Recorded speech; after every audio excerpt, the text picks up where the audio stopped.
Hey guys, it's Andrew Pecoraro from Peck's Metal Picks, and today I'm going to be talking about Silent Planet's brand new album called Iridescent. I'll share a couple thoughts I had while I was writing the review, and then we'll watch the music videos for Trilogy and Panopticon. So right off the bat, I have to say, Silent Planet has been one of my favorite bands to watch over the last couple of years. I got to interview them in 2015, and they were so incredibly nice that it has been a pleasure watching them succeed and continue growing year after year. Uh, the 2014 debut album that they put out was absolutely phenomenal. They also put out albums in 2016 and 2018, which, if I'm being honest, I enjoyed each of those a little bit less than the last. So I guess you could say for me, the band's trajectory has been slightly downward. Like they never quite lived up to The Night God Slept until Iridescent came out. This album broke that pattern.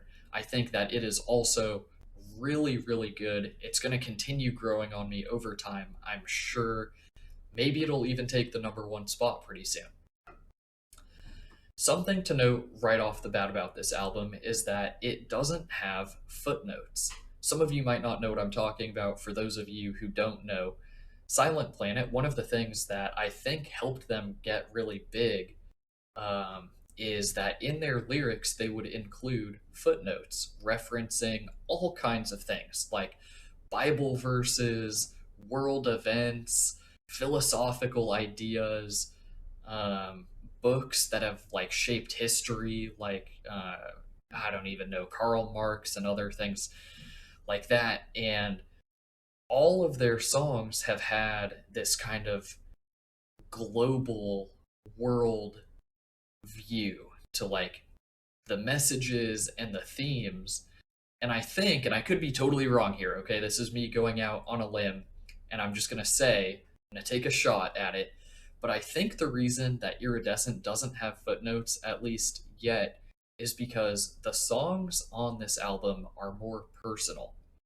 They're not like global, they're not really worldwide or trying to advance any of these ideologies. It's more about the band and specifically Garrett Russell, the vocalist, and his personal experiences. And I'm kind of glad that he didn't try to relate it to other media sources because that would kind of dilute his own personal perspective on his own experiences. And so I like that a lot because, in a way, this album is almost like we're getting to see the band for the first time and their real thoughts on things without having them obscured behind a veil of like all of these super academic references that we can pretend, everybody pretends like they know exactly what the band means by referencing some like book from the 1500s, but nobody actually knows. I mean, it's super cool and I like that they do it, but the thing I like about Iridescent is that it doesn't hide behind as many of those things. Trilogy, one of my absolute favorite songs on this album, starting to become one of my favorite Silent Planet songs ever, was written by Garrett in one take during his stay in a mental hospital. That is as personal as it gets. So, why would you include a reference to something else when that's what inspired your lyrics and that's the story that you're trying to tell? The other reason I like Trilogy, of course, the instruments super hard hitting and Garrett's lows are unbelievably good. And that's the other thing I like about this album as a whole is that it's the first time I feel like Silent Planet has given me the amount of lows that I've always wanted. All three of the past albums had little tastes of it, but it was never enough to really scratch that itch.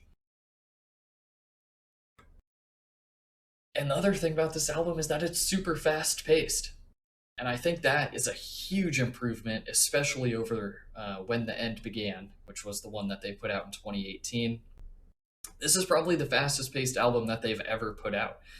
And instrumentally, the band has always been on the more technical side, and they have progressive elements. They're not quite like Sentinels or Within the Ruins or band like that, but they're definitely more impressive instrumentally than the average metalcore band. This album, I think, is a lot more in the metalcore camp than their last two, for sure. For sure, more than When the End Began. And for that reason alone, I think it's a stronger release. They have picked up the tempo here instrumentally, and they quickly move from section to section. They don't linger too long in one spot or let it get stale or let your attention wander. I really like the pacing of how they move. You know, we're doing something interesting here. Okay, now we're done with that. We're going to do something interesting here now. And so I think that that was something that they desperately needed to do after When the End Began, and they have really succeeded here. This album also feels darker and heavier. The guitars are more engaged. I really like the deep tuning of them, and it really feels like they're at the front of a lot of these songs.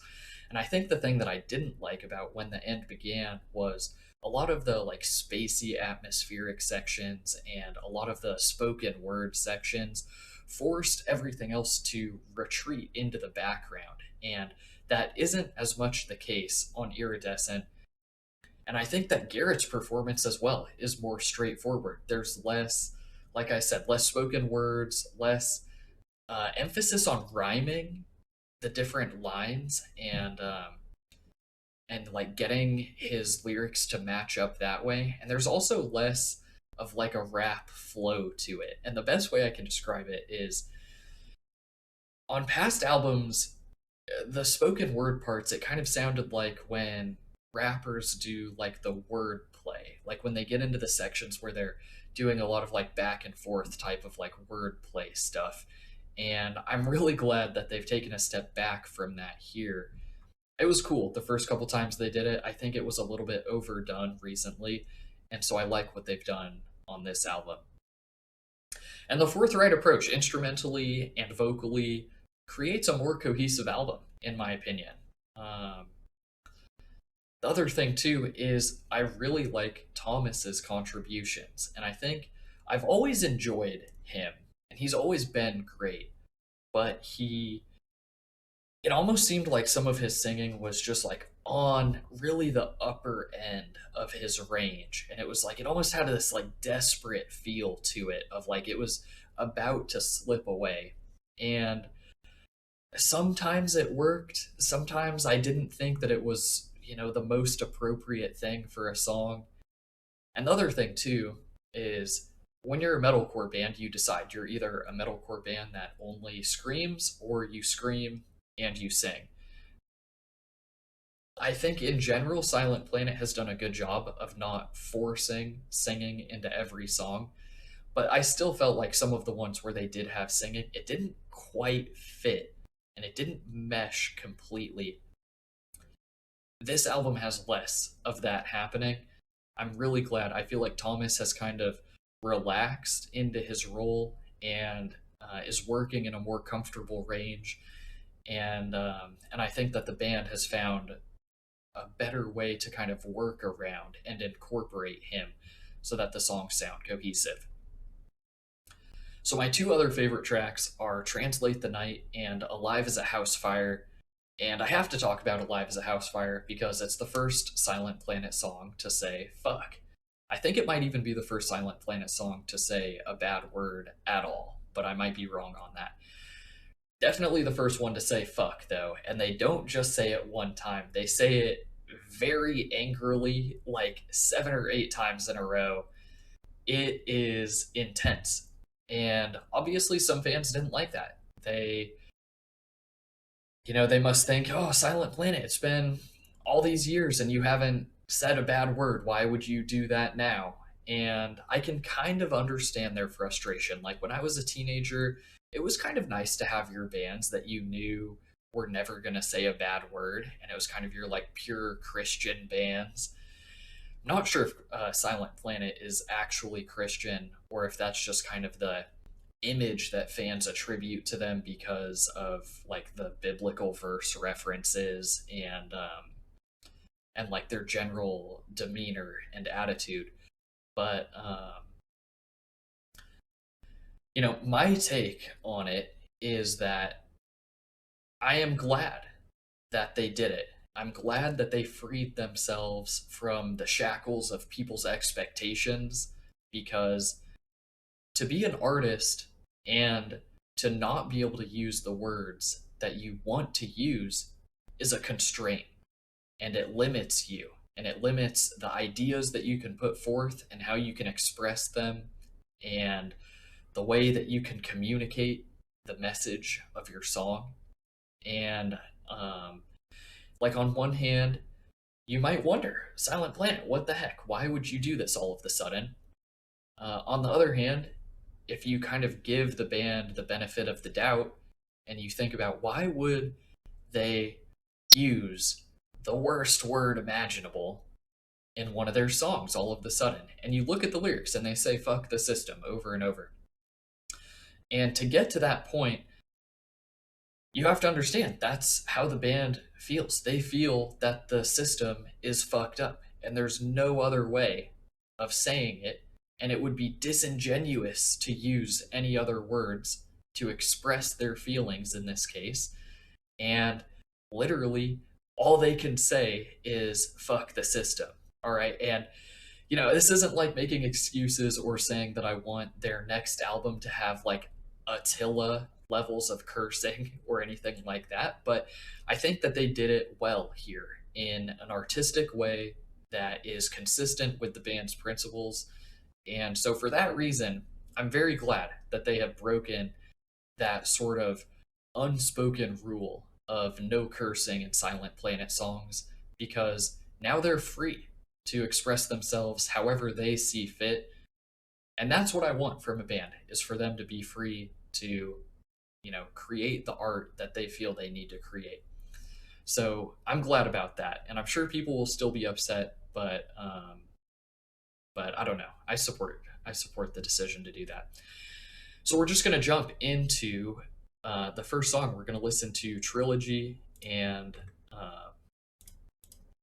like I said, this is my favorite song off the album. I think it was one of the first singles that they put out, and it was a great decision to do that because it's right out the gates, super heavy, has some good lows. Thomas's singing is exceptional. And remember, this is what Garrett wrote in the mental hospital, so that just takes it to a whole new level, so keep that in mind as you watch and listen.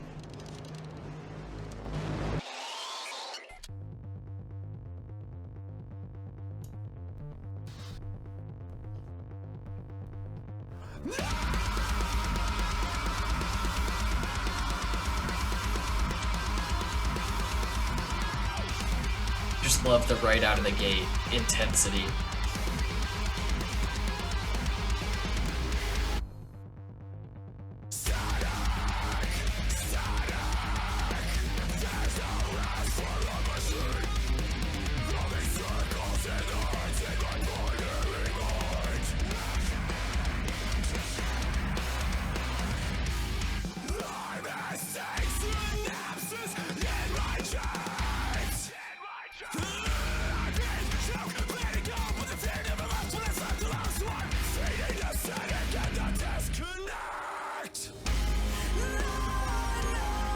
See, Thomas sounds great here. Like, the rest of the song has kind of conformed around him. He sounds more comfortable. Really like that range that he's working in there. And I like the dichotomy of the song. Like, it starts super heavy, you get Thomas, it's about to get really heavy again, and it switches back and forth. Really cool.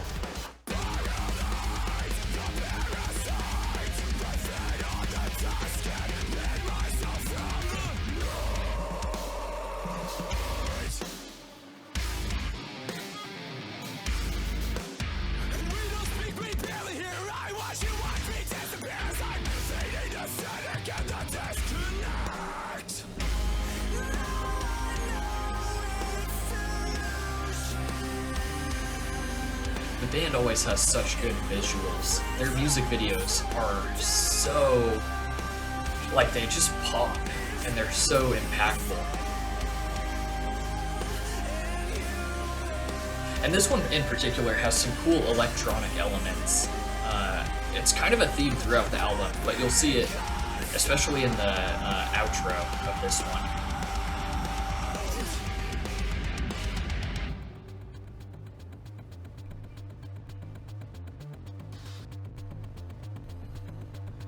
It's always red.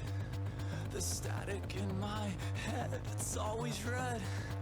The static in my head, it's always red. The static in my head, it's always red. The static in my head.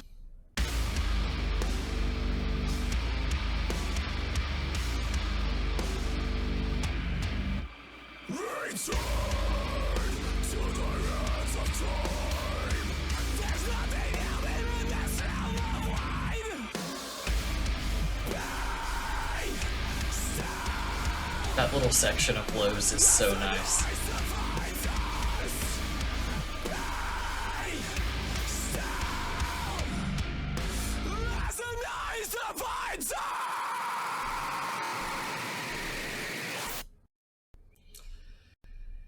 So, the one thing that I want to mention about Panopticon, which is what we're going to listen to next, is this is kind of a recurring theme for the band, okay? In their 2016 album called When Everything Was Sound, they had a couple different references to the Panopticon, which is, I'm not sure if it's real or just like a theoretical building. It's like a prison complex where it's circular and all of the cells face this center column, and the center column is where the guard would be.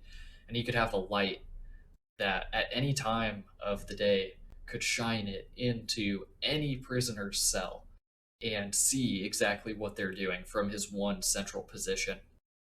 And it really tied into that album's themes of like mental like health and mental ailments, and just the idea of having no privacy and what that would do to the mind. And so it's interesting that they've revisited it here, that same concept, and named a song after the Panopticon. And so that was something that I just wanted to flag because I had to look back and double check that I was seeing it right. I was like, that's so familiar. Where's that from? And it's because it's from 2016, Silent Planet.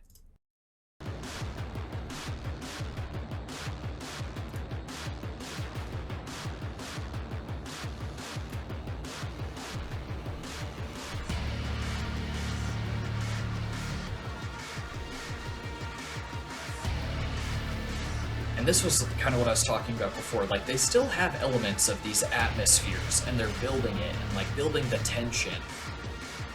But I like that they did it more in the intros and outros than in the middle of their songs on this album.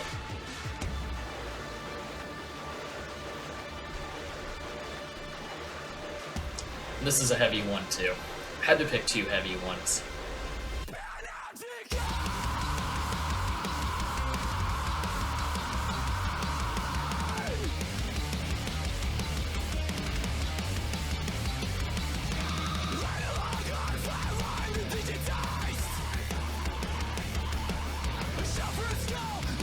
You can see some of the electronic, like digital elements of this song too.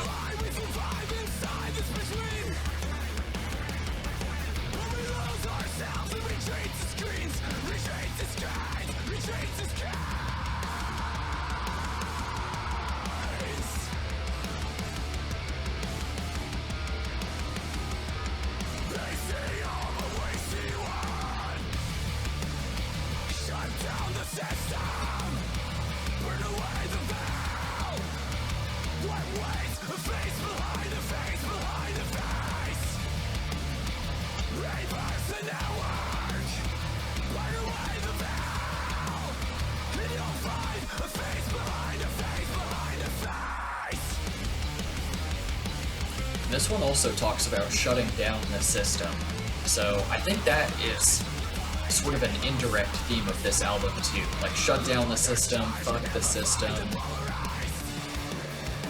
think the band is pretty unhappy with the current state of some things in the world.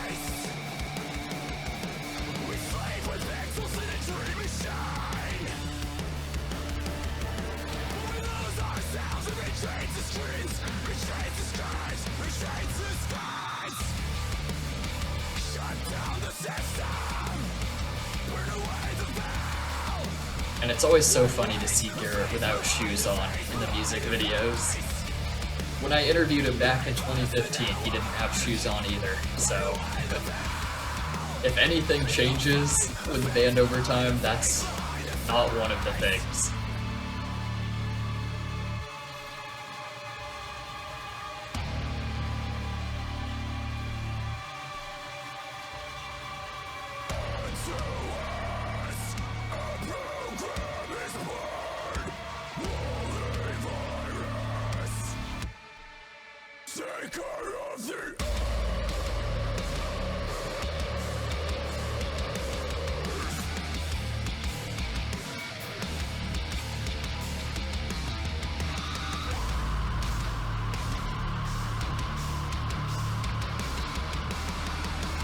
Such a cool section of screaming right there.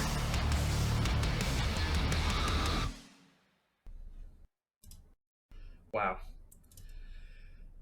Oh my goodness. Okay, so Silent Planet, awesome band. Um, yeah, I don't know. To wrap it up, I think Silent Planet is pretty much sounding better than almost ever here. I like the renewed energy. I like just this overall more aggressive stance, both instrumentally and lyrically. And in a way, I think this album helped the band break some of the expectations and break out of the box that people were starting to put them in. And I was starting to put them in that box too. Of, this album could have continued the trend of When the End Began, and that might have been it for me in terms of my like real actual interest in Silent Planet. But this certainly has renewed my interest in the band. Um, I think that they sound more true to themselves here, and I don't know, just really really great record. I think this is going to be one that sticks with me for a while. Their last two didn't have a lot of replayability for me, and I think this one already I've listened to more than When the End Began. I can guarantee that. Um, so really happy to see that and excited to see what they do next and where they go from here, because this kind of feels like a renewed, refreshed Silent Planet, and I hope that they can keep it up and just keep building on it from here. So thanks everybody for watching. Really appreciate you taking the time to let me know what your thoughts are. I will be posting my full review on Instagram pretty soon, and hope you have a good rest of your day. Thanks.